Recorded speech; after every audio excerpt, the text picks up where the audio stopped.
Yeah, in our previous conversation, we talked about the problems of two-state solution, where it's going, how difficult it's becoming over time.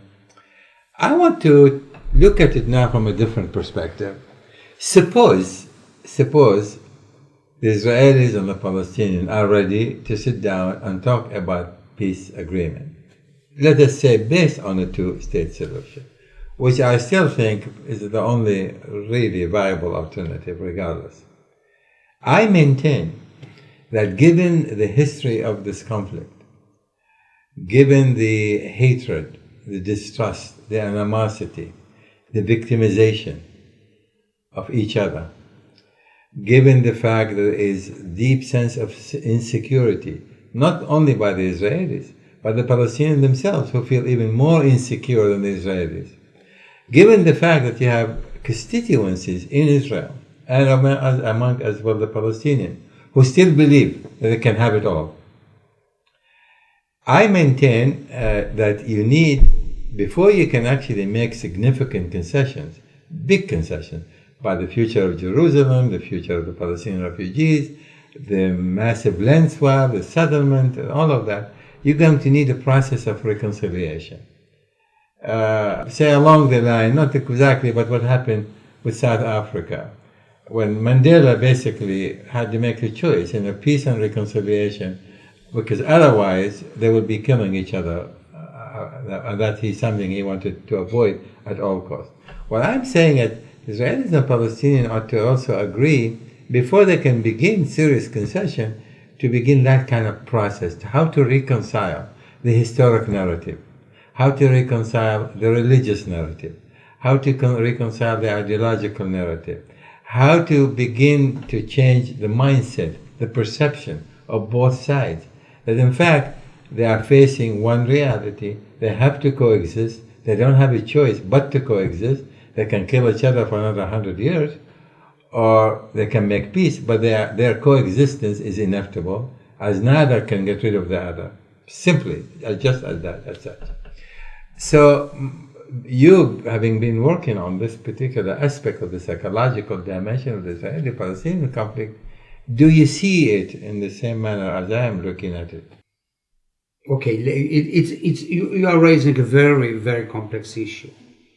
In principle, when we look about the peace processes in the world, only very few, I know one definitely, that there was a agreement overnight almost. Overnight is a metaphor, It's Sadat, Egypt and Israel.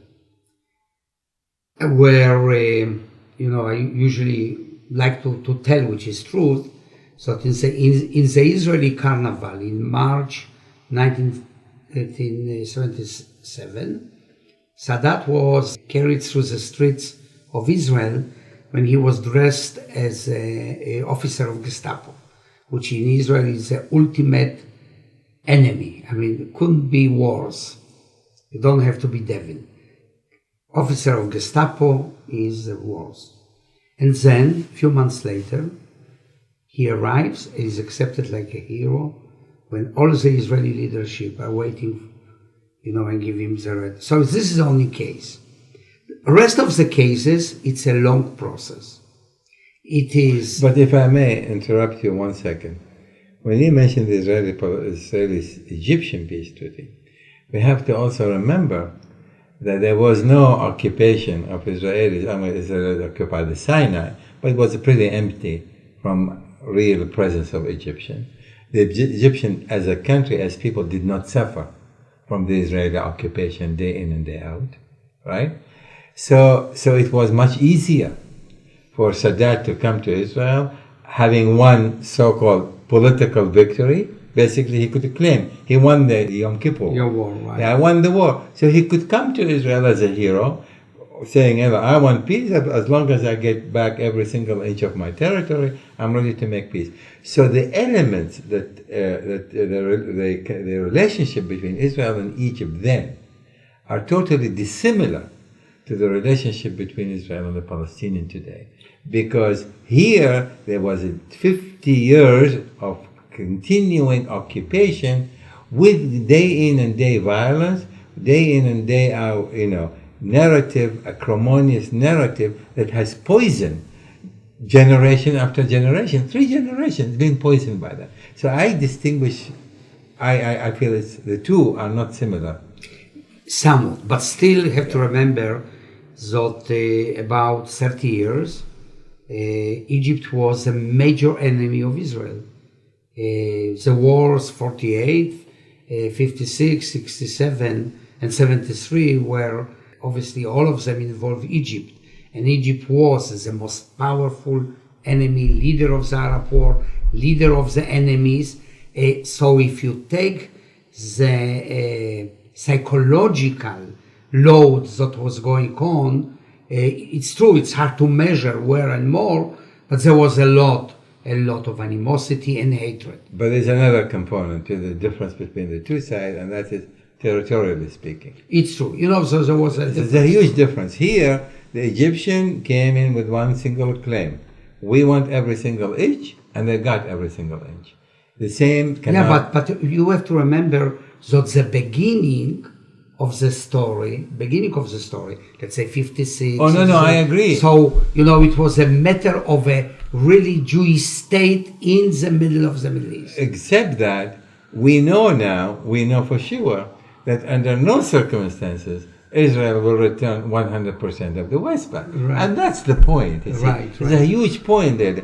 There may be land swap, there may be all kind of arrangement, but Israel, there's the future of Jerusalem, that's a bigger problem. There's a question of the Palestinian refugees. So the two are, in my view, incomparable. That is, Israel, the same token, made peace with Jordan. Why? There was no further more territorial dispute per se. It was very easily settled. Basically, we rented from you for 25 years, but Jordan also was able to take back every single inch of territory. The same is not going to happen with the Palestinians. And that is, in my view, a very distinct difference that need to be addressed in one form or another. And I'm not suggesting that the two cannot reconcile. I think they will reconcile over time. But I'm saying we need a process to start that reconciliation. That precede a formal agreement, a peace agreement. Okay, it's hard to evaluate the situation, but I want to make 2 points really. One, usually when I look at this type of situation, I try to compare to other situations. And clearly there were other situations which really involved a very, very bloody conflict. Take the Guatemala one or El Salvador, where the government was vicious in really annihilating villages and raping, and 200,000 El Salvadorians were killed, mostly by the... And eventually they, in maybe 2 or 3 years, reached the peace agreement, although there was such animosity, and there were 2 ethnic groups, in fact, some Indians, Maya, especially in Guatemala, versus the white, and they reached. So saying you need a process, I would say the second point is, so in the Israeli case, still we have to remember that it's not something overnight. There was a process. Even with Egypt, there was a process. No, it was very short. Well, very short. It took Israel 3 years to remember that, we are talking about completely different situation. Let's assume that such a negotiation would have been carried in 70s. It would be here. Let's not forget there were 80s, there were 90s. There was a dream. There were goals. We saw the peace with our eyes. So I think the process is going on. At the moment, we are in a regression. But there are, for example, 20%, and certain islands, as I say, in academia, in artistic circles, civil society, that already moved a long way. Even in the army, you hear voices that are saying that we will need eventually to resolve the conflict. So it's not that you begin from zero. No, I'm not. No, we are moving. I'm not but suggesting you are zero. right. 2 points. That in order to move, the leaders will have to be very determined. Like what? Make like a the goal. commitment. Yes, a total Like the goal. commitment. Made the commitment. Yeah. Also the army, people don't remember, but the French army rebelled. Some of the divisions were marching on Paris. And he was very determined. And even if obviously, he decided that he will not take responsibility over Frenchmen who were in Algeria, left them. And if you want, come back. And they were very, very angry. Eventually, over 1 million people started to move to France back. So we see the determination, how they can move. And there is no doubt, I agree, so there will be what we call spoilers. On both sides, there will be spoilers. But then it will be dependent on the determination of the leaders if they will be able to move straight. And one more point, I think that is very important. You should not present the peace as something that Paris did. It was a terrible mistake. Something like? The new horizon, new east, etc. Because peace is a painful process. You have to part from dreams. You have to pay a price for this. And you have to talk about it. So it also depends very much how it is presented. So very much depends on the elite, depends on the leaders. And what you see, by the way, and this is a major point, so the peace solution, and this is the key in my opinion, the peace solution has to satisfy the basic needs of the societies. Well, needless this to say, is of really, course. and if not, nothing happens. And we see cases, I will give you 2 examples, Basque and Northern Ireland. When they struck the deals, both cases, there were always spoilers. But what did happen along? What did happen is that the great majority of society members were happy. Their needs were satisfied in Basque and in Northern Ireland. Yeah. And they didn't follow. And eventually, what they called the new IRA, the new ETA, were not supported. They were unable to mobilize new people. And eventually, with time, the violence stopped. The people went home and I believe that the same will happen here. So this is a very important point. If the settlement will satisfy the needs of Israelis and Palestinians, this will be the process. And the process will be that there will be de-escalation of the conflict. And now I'm coming to your point. And now we will have to deal with the nitty-gritty, and this is reconciliation, which means because there is some kind of disagreement. Some people are saying that reconciliation begins only after peace settlement. Some people say, by the way, I agree with you, that you cannot cut artificially, and reconciliation has to begin as early as possible when you start to look. My feeling is once you have leaders who make the commitment, we are committed to this resolution, to a two-state resolution, whatever the case may be. Once there is a commitment, then you are simultaneously, you begin a process to begin to mitigate the differences between as people to people. In my view, that is central to materialize, to realize what you agree politically to do. That is between the leadership in terms of how is the final settlement going to look like.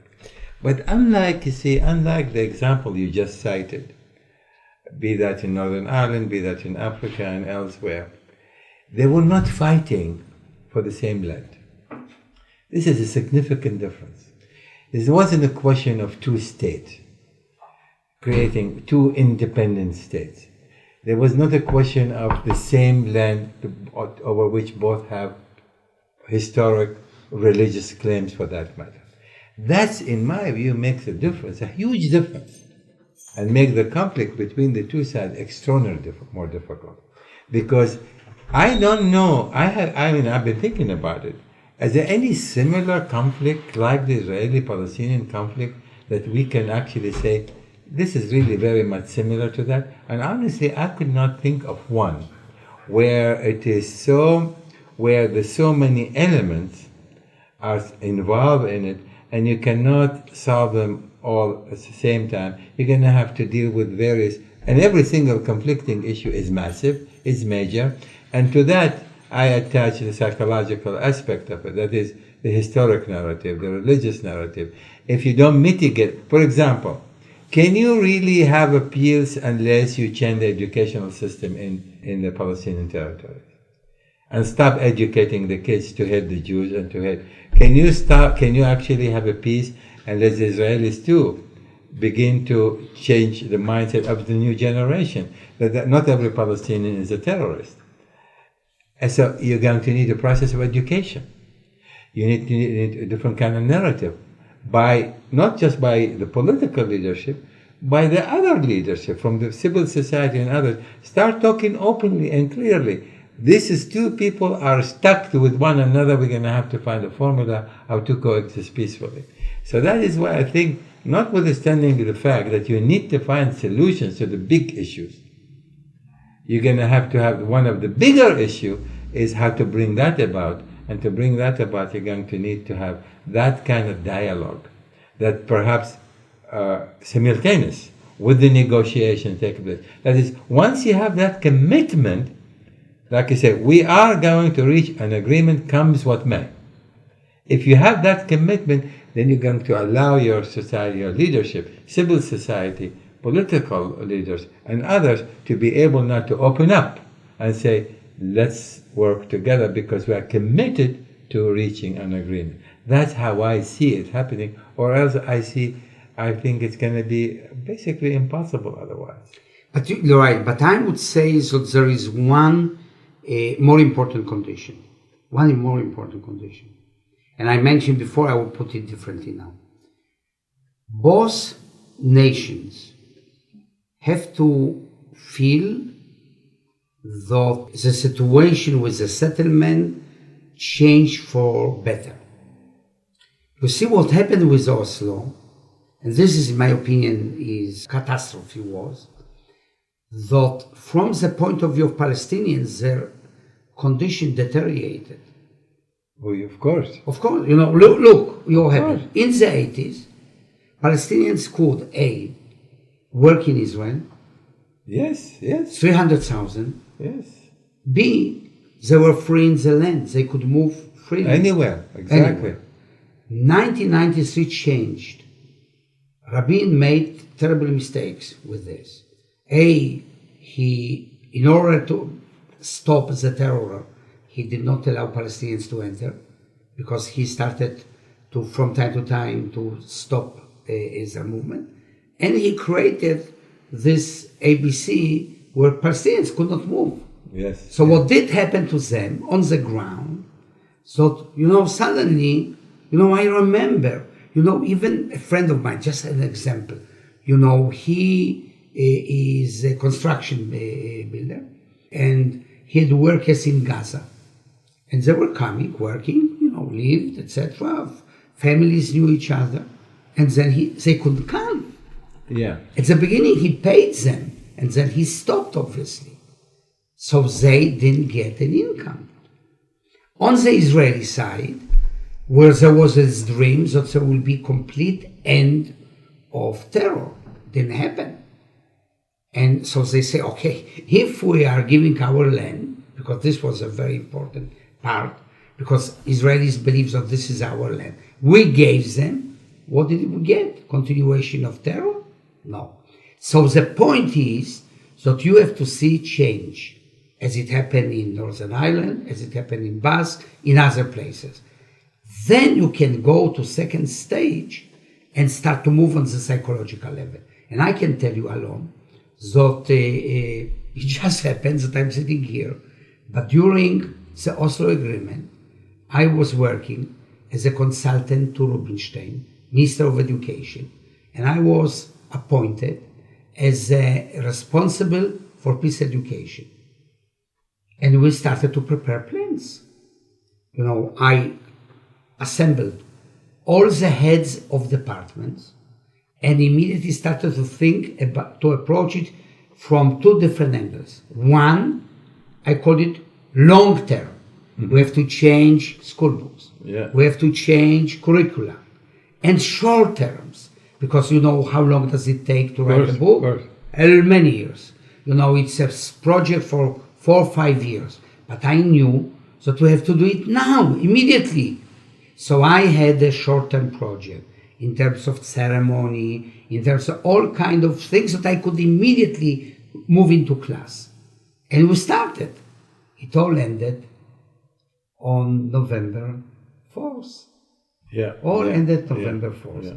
Up to November 4th, we're working. So it's possible because we were in this point alone. It's possible to do it. I do believe that it's possible. I saw how I, was managing it. But the conditions right now have changed so dramatically since 1993. What you have now, you have 5-6 times as many settlers in the West Bank. But this is a different right. But that is a major, that's a major obstacle. That's a major There will be the spoiler. Yeah. Now, let us say you keep the 3 blocks, which house the majority of the settlers. East Jerusalem settlers are not going to be moving anywhere. They're going to stay there. Right. One from one another, they'll stay there. But you're still going to have to move 100. If this trend continues, you might have to move 200,000. So the conditions have changed, which means once there is an agreement, it's going to be extremely tough to negotiate it. What do you do with these settlers? Where do you eventually draw the line? Who's going to get what? What is the future of Jerusalem? Notwithstanding all of that, the prerequisite, as I see it, I really believe this very strongly. The prerequisite is that a commitment is made, comes what may, and that the process to begin mitigating. Absolutely. I agree. That's, in my view, central to reaching some kind of a permanent agreement, without which they can, it will be the deep-seated today hatred between the two sides. I agree. It is absolutely agree. Almost and look, impossible to mitigate alone without it. Okay, now let's kind of move into vision. I assume, and I strongly believe that it cannot be otherwise, that because of the 100,000 people, in contrast to what was going on in Egypt, the process will be a very long one. Exactly. So I believe and can estimate that it may take 10 years, even 5 years, where Israel is on the Jordan River, and slowly are people moving. First, the ones that want, there is a very high percentage of the settlers who are ready to on themselves. We know there are about 20,000 of ideological settlers, about 20,000. But others will move. And they will move, and you have to build houses, and you have to prepare, etc., etc. In this time, I agree with you. So within this process, you have to begin immediately what you will call reconciliation of the right. Absolutely, immediately. That's what I'm saying. Right. Because to facilitate that movement, you're going to have to build the trust. Absolutely. So something that's going to be along. This is our destination. You begin to build the trust. As you build more and more trust, it will be easier and easier to make the kind of concession that is going to be necessary for them to reach an agreement. I see that is as one of the main prerequisites to eventually come to terms with the reality of coexistence. I remember very well in the 80s when I visited Jerusalem, and I saw, like you just said, Israelis going back and forth to West Bank. They do shopping, and the Palestinians go to Tel Aviv, and there was hardly any incidents of any kind. And I then looked at Jerusalem. I said, now this Jerusalem now represents the microcosm of the future of Israeli-Palestinian coexistence. It was there. It was visible. You didn't know who was an Israeli and who was a Palestinian. I have that vision. I believe in that vision. I still believe that. If it was possible then, it is still possible today. I really believe that. So Yeah. you see, so yeah, right, because it's not a situation again in 50s where there was a complete separation and extremely. Here there are memories, there are collective memories, and it's true that the more time passes, as we agreed before, will be more difficult. We know, for example, that it was much easier to begin and end the peace process in the 90s. Oh, yeah. I will tell you why. For example, I just supervised a dissertation about ethos of conflict in the Palestinian society. Yeah. And a guy by Ronnie Shaked did it. Ronnie Shaked was a Shabak person, and then he worked in Yediot Achronot. He was the reporter for Palestinian side. So he knows them perfect. And what he found in the dissertation, how the ethos evolved. For example, giving you one example just. In the 90s, Palestinians did not commemorate Nakba. Yes. And they didn't have the Nakba, the catastrophe of 1948. So that, they started to develop it towards the end of 90s. Yeah. So, as an example. But also, many of the ceremonies or many of the collective memories or narratives, if you want, institutionalized well after 90s. That's right. In the 90s, there were no foundation for the hatred that narrative provided. And it was easier. It was easier. But now, a generation later, and that has been embedded. And today, the moment you talk about Palestinian refugees, the Nakba is mentioned first and foremost. Right. And from the Israeli perspective, of course, the Jewish perspective, it's a Holocaust. The Holocaust. So there's a sort of drawing some kind of equation, albeit the two cannot really be equated in any shape or form. So I'd like to bring one other point, and we'll try to conclude with that, and that is, where do we go from here? I mean, I've been struggling. I've been struggling with this for a generation, at least. I am not kidding. 25 years, and people say to me, "Where the heck do you have that patience?" Because in the final analysis, I believe in the inevitable, the inevitability of coexistence. And I'm saying to myself, however they hammer against one another. And you mentioned, many examples, albeit they are not necessarily similar as such, but there is some element of a human nature. They are similar, but not the same. Not the same. There's a human nature. And the human nature, at one point or another, in any kind of conflict, to resolve it, you reach a point of exhaustion. I don't think the Israelis and Palestinians will end the conflict necessarily because there's some kind of catastrophic event, but they may very well reach a point of exhaustion where they no longer feel they can improve their position much further. But for that to get to that point, there's going to be another 10, 15, 20 years of horrible conditions to get to that point. And the Israelis will have to suffer some losses to say to themselves, there is no further gain in continuing. It's impossible to continue to manage the conflict as Netanyahu claimed. And the second prerequisite, in my view, is a change of leadership. As long as you don't have leaders committed and open to the prospect of two-state solution, I don't think that's going to happen. So you need a change of leadership, and perhaps reorganization of the Israeli political system as such. You have to have opposition, center, left, organized to be able to present a platform, solid platform. So these are all the preconditions. What do you buy into any of this? No, I absolutely agree with regard to leaders, that leaders make difference. But in every case that we know, there were always combinations.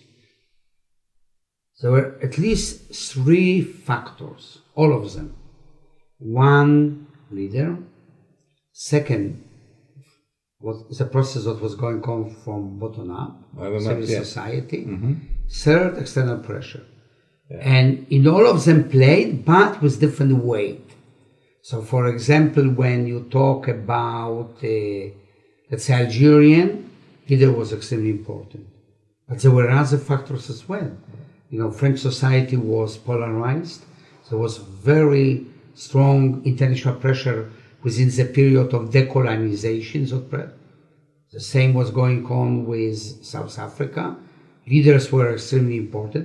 In North Ireland, the leaders played a really less important role. Yeah. The role was civil society was very important, and the pressure of the three states that eventually united in their interests, Britain, Ireland, and the United States, and they put a lot of pressure. That's right. And so you need this condition. Yeah. In Israel at the moment, you don't have none of them at the moment. No. You don't have leader. No. Leader has to change. Yeah. Civil society is dead. The ones that is a positive one, and there is no pressure. There's meaningful pressure. But we agreed in the first round that it's temporary. Yeah. So what we really assumed that there will be pressure probably will be pressure building up slowly. You know, think about such a step that settlers will have to get visa in order to get to Europe. Yeah. As an example, small step. Yeah. You can say you are not Israeli. There's a pressure. You don't live in the state of Israel. That's right. You know, you have to get it. That's right. So there is an arsenal of possibilities. And I hope they lose it. I really hope. Yeah, sure. Because, I mean, the three requirements are exactly right. You need leadership, you need civil society, people to people, and you're going to need an external pressure. There's no doubt about it. And finally, I want to touch on the question of, I still believe that in the final analysis, the Arab Peace Initiative is still valid, and it still may provide the framework for the actual negotiation to take place. Do you agree with that? I agree. Yeah. In fact, we had a very vivid example just a week ago, which is, in my opinion, a major news, that such a possibility came. And unfortunately, Netanyahu, as we agreed, he was not. But I believe that under different circumstances, such a possibility will be excellent one. Yeah.